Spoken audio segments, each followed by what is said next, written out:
Hello and welcome back to the Book Marketing Tips and Author Success Podcast. This is Penny Sansevieri and Amy Cornell. And I'm really excited about this show. We've been looking forward to it. I know in a show that we did, I think it was last Friday, we alluded to this topic. I also want to make an announcement. I got my final interior proof for the Amazon Author Formula workbook. It looks really cool. And what we're going to do with this workbook is that, so there's a whole lot of fill-in stuff, right? Because by nature, it's a workbook. There's a whole lot of fill-in stuff, and the designer is going to create a PDF file that is an exact replica of the book, right? But where you can go in and you can fill out stuff. So you don't have to worry about making, even if you buy a print book, you don't have to worry about writing all over the book. You can just access this PDF and fill it out to your heart's content, because there's a ton of like worksheets and all kinds of stuff to kind of get you to where you really understand all this, the Amazon stuff and the mystery and all the kinds of things that we do here at Author Marketing Experts. And I like the idea of the PDF because it when it lines up with the book, it's much easier to follow, right? Yes. Because otherwise you have all these worksheets and you're like, oh, I have to go. Because initially I had designed all those worksheets, and so I'm very excited about that. And I think it's probably going to be out, I would say, in the next, I don't know, maybe even 90 days. I can't believe it. It's amazing when an idea, and I speak to everybody who's listening right now, it's amazing when you have this idea. This is something that literally started just with some people not even connected necessarily to the publishing industry. And I was sort of talking about the book, and I really liked the book. And somebody just piped up and said, you should do a workbook. And I thought, oh, I should do a workbook. And then a year later, here we are. So it's interesting when you kind of get that idea in your head, and then not all ideas are worth putting on paper. We know that, we've talked about that, but I think this one is going to do. I think this one is going to do really well, and it actually segues in nicely to what we're talking about today, which is breathing new life into older titles, your backlist. Because we have authors in both camps. We have authors who come to us. Either they come to us with one book that maybe came out a year ago, and something happened, they didn't do anything with it, life happens, work happens, whatever, and now they're at a place where they can put some attention on it, but now this book is a year old, and what do they do? So we're going to talk about that. We're also going to talk about if you have you may have one older title and a new one that just released. Can you do something with that older title? And you may have multiple older titles, which in publishing is referred to as a backlist. And how can you revive those? Because your shelf, the shelf that, all of your books, however many you have, every book can help to promote every other book. And I think, Amy, I'd love to get your take on this too. I think a lot of authors really overlook that, right? Oh, yeah. I mean, it's amazing what you can, and we talk about this a lot. Sorry, now I'm like, all the things. But we talk about this a lot too, is that as you're listening to the show, as you're doing more research, as you're learning, if you treat your backlist not as this or a title that languished, like not as something that you screwed up on, but as a new opportunity to do things right. Mm-hmm. You know what I mean? I think that's one of the best mindsets you can get in versus getting dragged down by what didn't happen, or, you know what I mean? Like, we're going to go through some checks and balances to make sure that everything, a little bit of housekeeping in terms of before you start spending money on marketing or putting time and energy into marketing, we always have your back. We want to talk about what the potential roadblocks or what could potentially be holding you back that's very fixable, but then treating this like a brand new opportunity. And honestly, Penny, it's kind of a great way to build your marketing muscles too, right? With the backlist title or with something that languished a little bit, because It's a great way to get better at marketing too, Oh, because yeah. it's always scary to think that you're stumbling around for a new release, whether it's your first one or your fifth one. But putting some time and energy into figuring out some of these great marketing strategies and some of these tweaks that you can do, you're going to learn so much. And the pressure is not quite as high as it is for a new release? Yeah. Yeah, that's absolutely true. So why don't you lead us off? Because I know you and I have sometimes you actually have these conversations with new authors that come to us just in email, just giving them some guidance. So do you want to kick us off?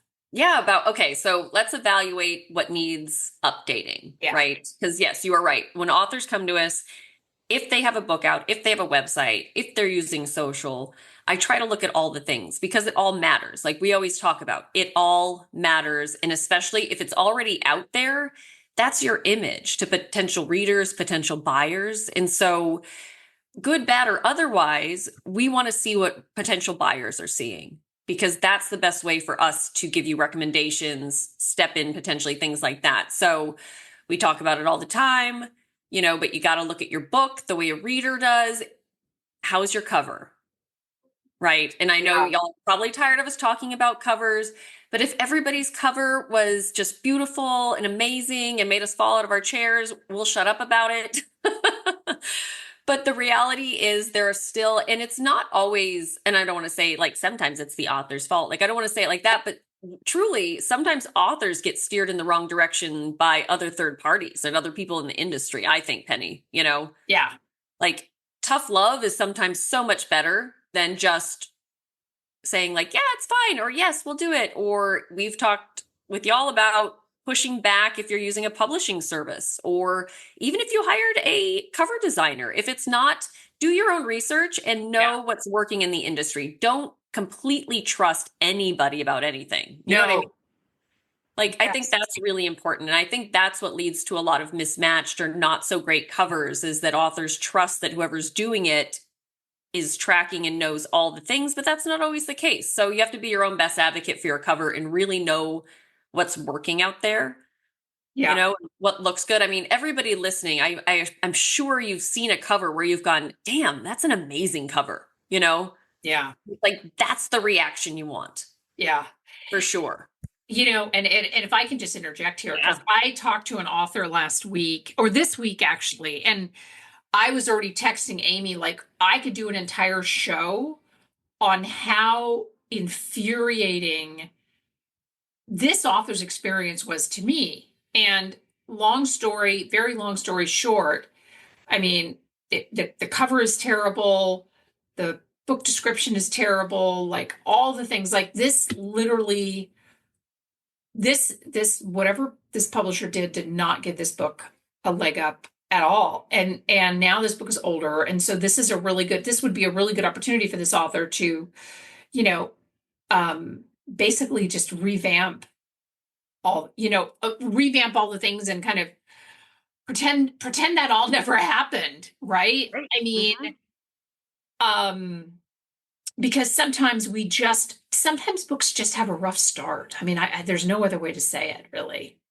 Right. And we have clients that go through this too, that sometimes a book gets released in just a really tough time Oh, for that too. Yes. everything else going on in the world. And you'd like to think that you know, your thriller novel that is complete escapism is not competing with what's going on in the world. But sadly, it can be because the people that are on the receiving end, on the reading end, the buying end, they are experiencing what's going on in the world too. And there's no a perfect time to release a book. So we never recommend that authors hold off for the perfect time to release a book because that really doesn't exist. Obviously, you could be unprepared or prepared. That's a thing. But Right. you can't control everything else going on in the world. So don't rely on that to tell you when to release a book. But the reality is sometimes it's just unfortunate timing and you didn't have any control. There's nothing you could have done differently. Yeah. Yeah.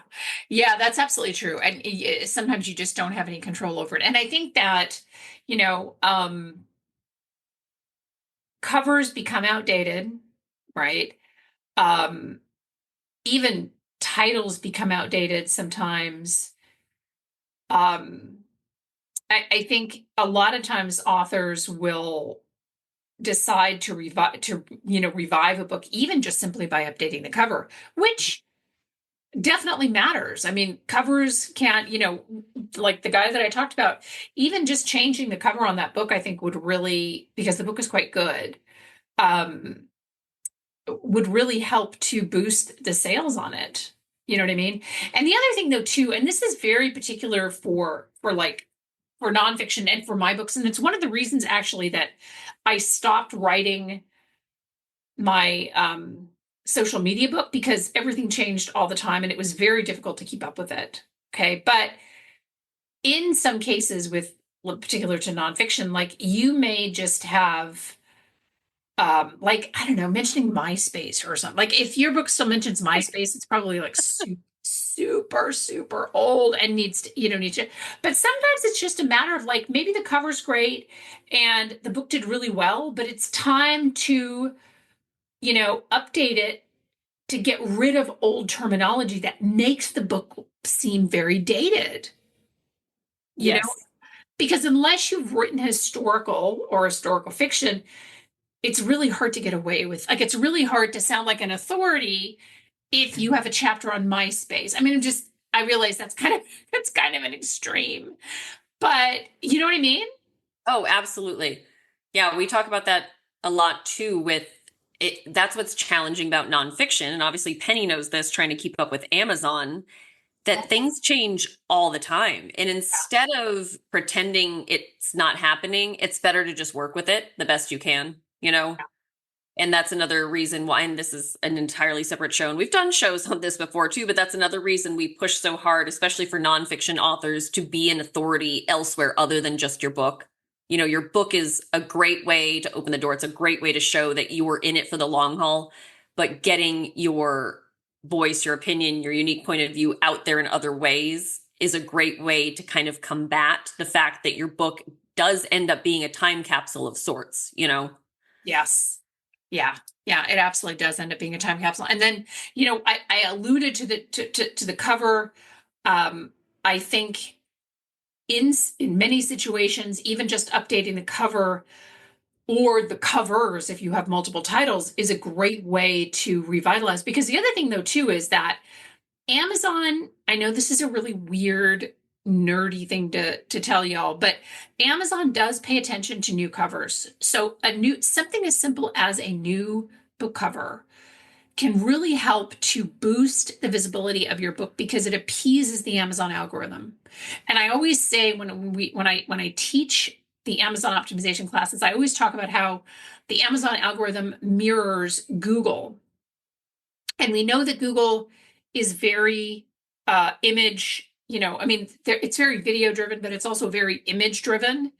So Amazon's much the same way. And you used to be able to add images to your retail page, and that's unfortunately gone away. Obviously, I'm still talking about it, so I'm still not over it.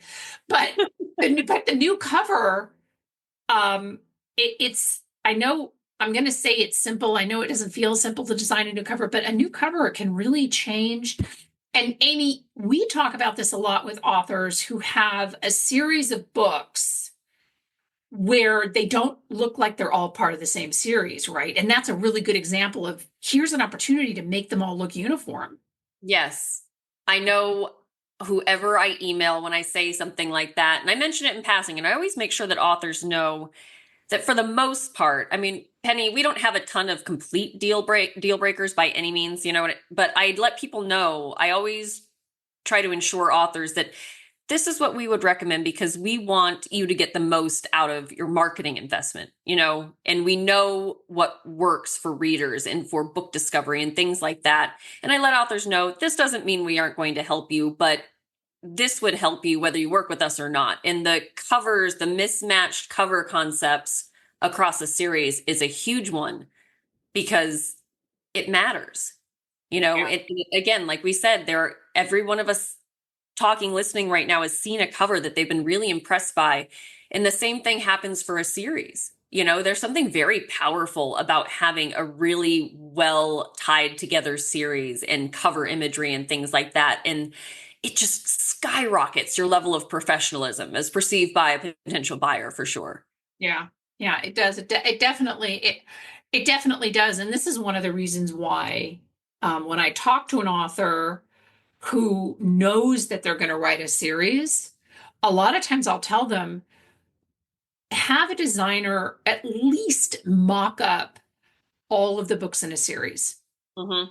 Because it's amazing when you start to look at, and I've actually seen this with my own books. So we completely rebranded when we changed the name from uh, How to Sell Books by the Truckload. I almost forgot the old name already. I was like tooth and nail, right? Changing that, getting rid of that name was really hard for me to do, and now I can't even think of it.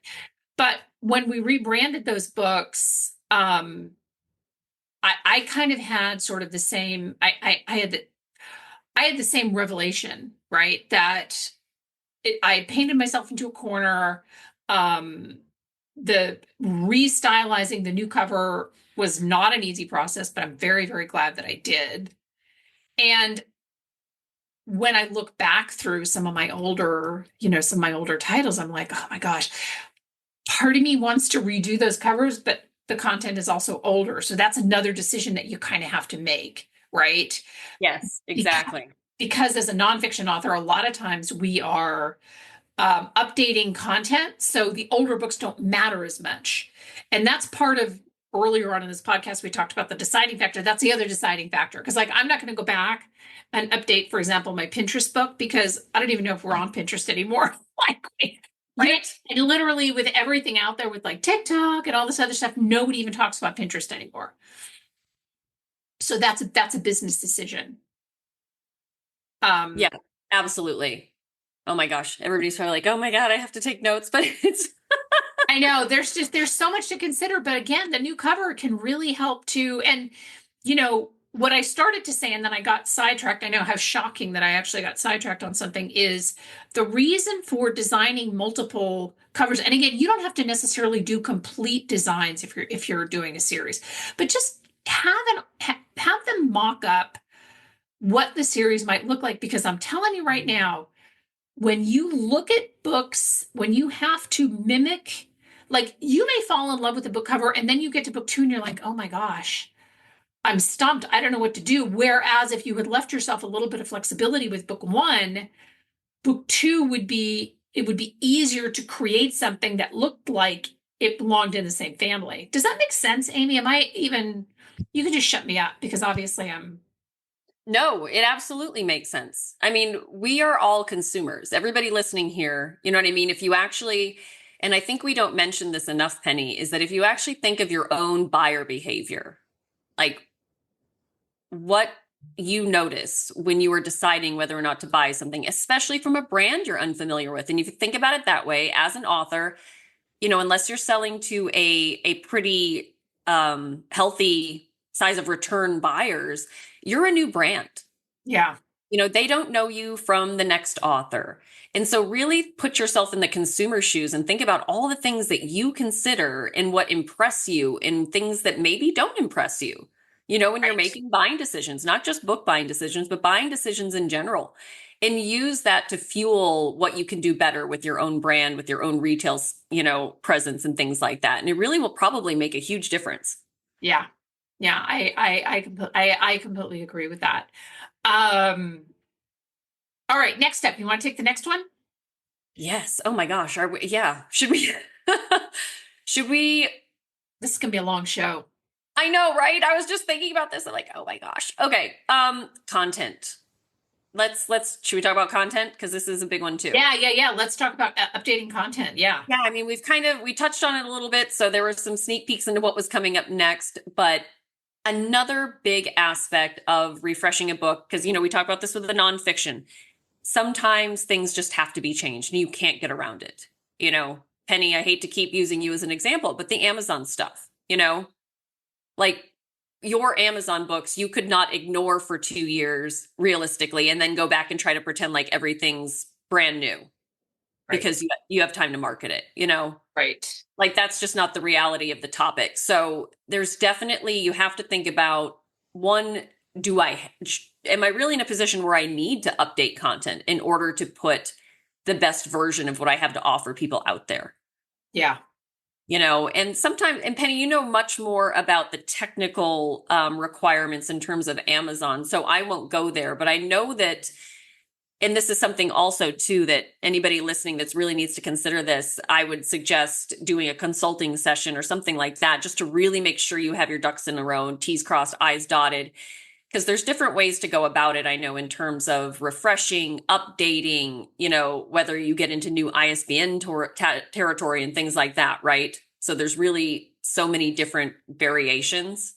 And Yes. and it doesn't always have to be super extreme, but you should know what you're getting into, as you know what I mean, at the start of this, like what's really required versus what can you get away with some refreshing. Well, because I wrote a book on how to revise and re-release your book, and in it I talked about updating content. I think, especially for nonfiction authors, is really important. If you update less than 20%, Amazon will, and you upload the book again to KDP or wherever however you did it, Amazon will keep your existing retail page, which means that, let's say you have 500 reviews or something, you're not going to lose those reviews. But just like, like people always say, well, check with your own counsel before you decide to do this. I would definitely call Amazon and just make sure that because Amazon changes, because we've done a ton of shows on Amazon, so Amazon changes all the time. So, because if I were going to go in right now and as my workbook is releasing and go in and update the Amazon author formula, I would be hesitant to do that unless I called them and just said, hey, so what's the, where's the line in the sand here? Because otherwise you basically have to have a whole new retail page for your book. And in some cases that's going to be fine, right? So I might sit with this for a while and say, you know what, the Amazon author formula just needs a whole new refresh, needs a lot of work. I'm just going to get a whole new page and re-release that book. Great, right? But you kind of have to make that determination. Now, for fiction, obviously this is different. So we have fiction authors who have older books that have references to like old pop culture things. Yes. You know what I mean? But not old enough to be cool. Yeah, right. And again, if you're writing historical fiction, that's fine. But if your book is supposed to be set present day and you're referring to Oprah Winfrey having her talk show, that's a problem. You know what I mean? Because she had a talk show and whatever. So I think that it's, we did the book bundle show, and I want to say that it landed last Friday, but it may have landed the week before. I don't know. But if you missed that, go back and take a look at that, because the book bundling is another way to update your content, to update your library, to pay some attention, give some love to your backlist, that kind of thing. Yes, absolutely. Did I miss anything on that? Because again, I know this is a long show, but we also have a ton of notes. I know. No, I think this is, but also, did you mention, sorry, the pacing and things like that? This is a good time to reevaluate your writing.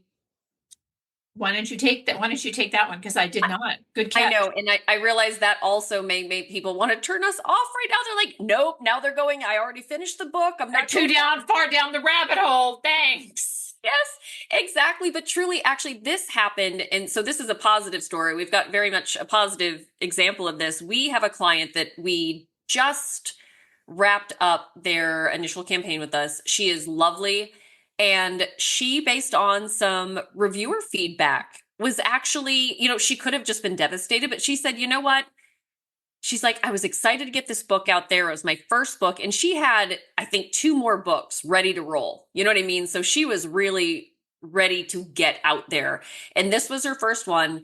And based on some reviewer feedback, she kept a good attitude, and she said, they're probably right. You know what I mean? She's like, it was my first one. I think the 2 that I have ready to go now are even better than that one. And she said, I think I am going to go back through it and just do another read through, get back in touch with my editor and just do that because she's like, she loved the story. She believes in her story. The reviews were actually pretty positive other than some technical stuff. You know what I mean? Like they love the concept, but there were some technical things to fix. And this is a really great time to ensure if you're going to give your book a second chance or if you want to revive some interest in it, like everything else we've mentioned, just make sure it's really the best version that you're putting out there, you know? And this is a great time to say, okay, I was ready to go or I put this book out. I was ready to go. It was out a year ago and I didn't do anything with it and I'm ready to do something with it. But why not, before you start drawing a ton of attention to it and investing in marketing, just do a double check that it is absolutely the best version of that content or that story that you're ready to put out there. Because again, once you start telling people it's there, you can't, unring that bell. Yeah. They're going to see it. They're going to read it. They're going to review it. You know what I mean? And this is not a cross your fingers moment, So sometimes this might be the silver lining of a book not taking off right away or getting ready to dig back into your backlist and see how you can revive interest in those is a chance to do things better, and this in your content is another one. Right. Exactly. And then I think, once you made that determination, update your marketing materials, right? Yep. Make sure to change up your website. And this is actually, I mean, honestly, once you go through the exercise of, do I need to update? Am I going to update? And making all those decisions, this is really the fun part, in my opinion. So Yeah. make sure that your Author Central reflects not just the fact that you uploaded this new book, but make sure that your bio on Author Central reflects the book, new book title if you changed it, whatever, your social banners, your website, all your social media channels. I think I said that already, but those kinds of things are really fun. They don't take a lot of time, but I think once you get to that point, you're like, oh yeah. And and then you can plan your launch, your relaunch. Um, and I think you'll be really surprised at how well the book or books that you wanted to give up on are actually doing once you kind of breathe new life into them. I love that you mentioned, all the other things that support your book too, Penny, because again, if you're in the mindset of better this time, you should apply that across the board. Yeah. Like you Yeah. said, check in on social, check in on your website. A website so often ends up being the last one to get attention, because it's there, it's created, and it's, you know what I mean? It's plugging along. But it's amazing how often authors forget to update their website. And that's another one, kind of like covers, you know what I mean? The bar does get higher as people get more tech savvy. Yeah. As more is done online. So a website that was created, 5 years ago, but definitely 10 years ago, could probably use a little bit of the makeover or some housekeeping, just because it's amazing how simple it is, especially if you work with somebody that knows how to get in or do that stuff. I realize if you made your own website the first time, you're thinking, I don't want to do that again. Don't hire someone. Yeah. Let them come in. But it's amazing how easily with a few tweaks, you can take a website that looks maybe a little dated or unloved and get it looking really sharp. And it's not about making it more complicated. It's just about keeping it up to date and modern in terms of what the market expects to see, if that makes sense. Yeah.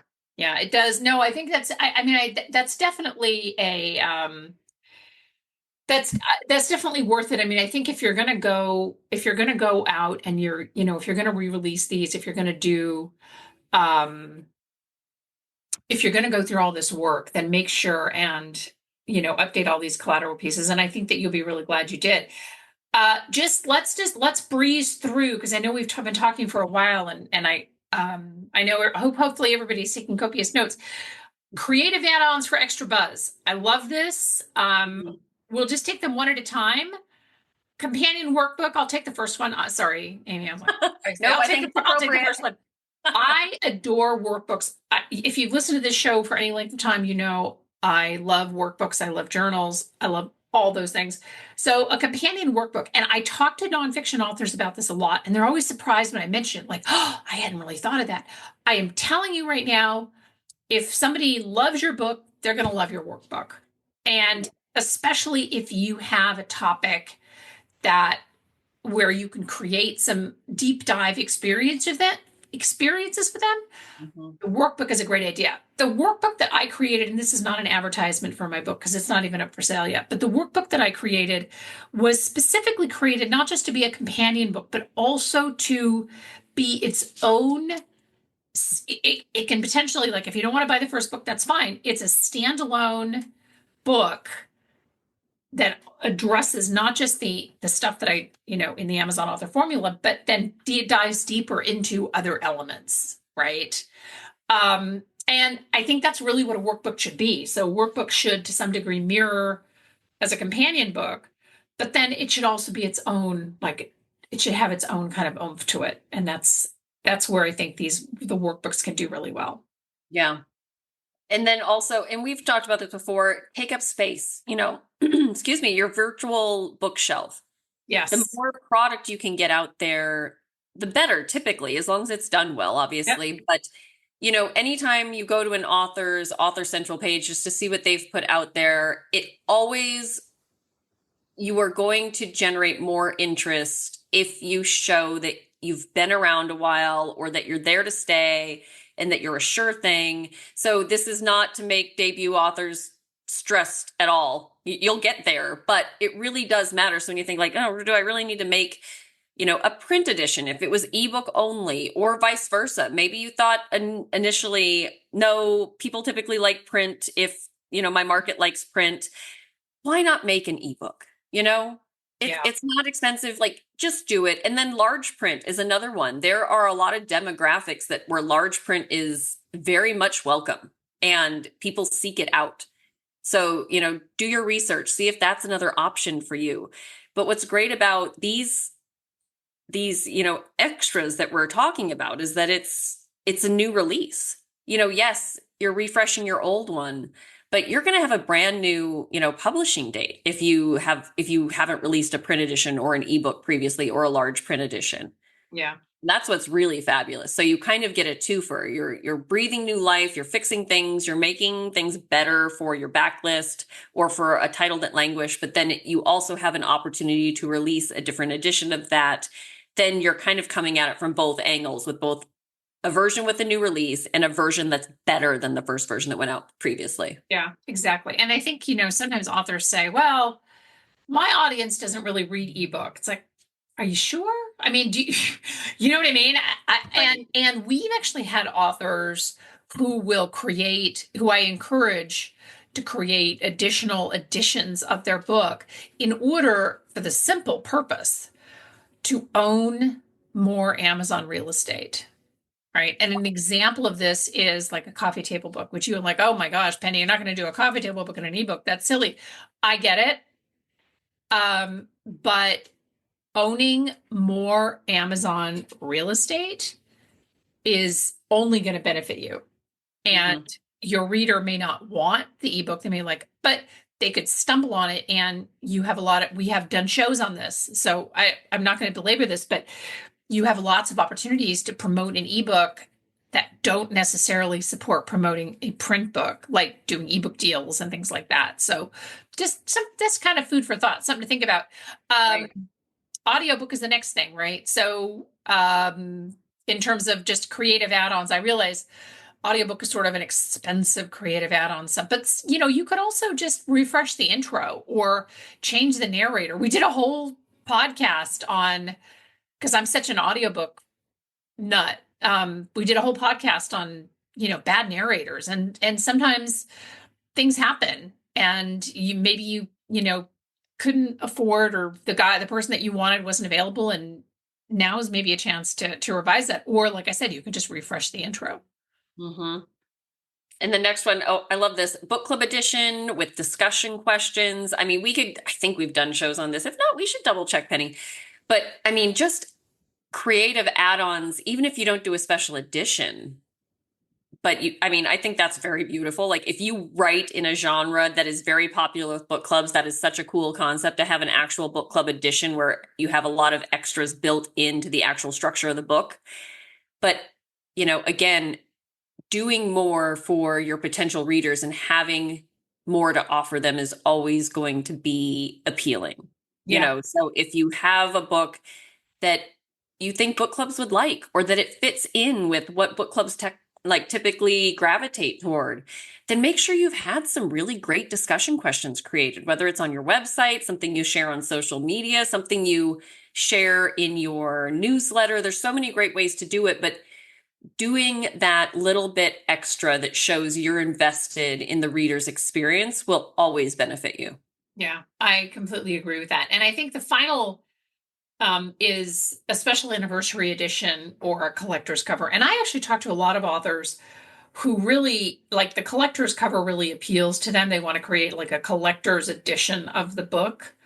Like maybe let's say you have a series and the series is finished and now you want to release the final one and you want to have a special collector's edition. I think it's a great idea. Special anniversary edition is probably more applicable to the majority of the folks who listen to us because we've all probably been writing for a long time. And so maybe a book that you wrote 10 years ago, you're going to re-release it, right? You're going to update it. You're going to do all the things that we talked about, and then maybe create a special anniversary edition from it, which I think is a really fun idea too. Yeah, very cool.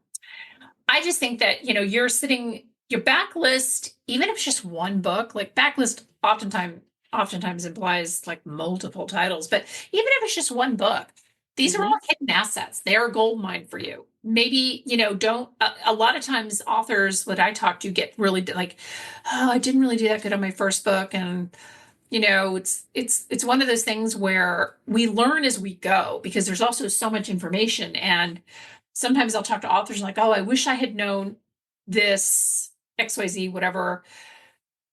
And, now is the time to implement that and release these books. And we really hope that this show has been helpful to you. The other thing I wanted to mention is be sure to subscribe to the show. If you just stumbled upon us, welcome. We're so glad you're here. Yes, all of our shows are a mishmash of Amy and I just going back and forth, talking about all the things. We used to do them like in year one, I think, and maybe even in year two, we used to do them very scripted, but I don't know. This whole free flowing back and forth just feels a lot more authentic, and I think you get a lot more information out of it. So if you're a new listener, welcome. Be sure to hit the subscribe button. That way you'll get notified every time we release a show. We love reviews wherever you listen to podcasts. If you can't, if the system is giving you a hard time to upload it, we understand that. Then you're welcome to email us the review. We will put you up on our podcast website. And thank you all so much for listening. We will see you next time. Bye-bye.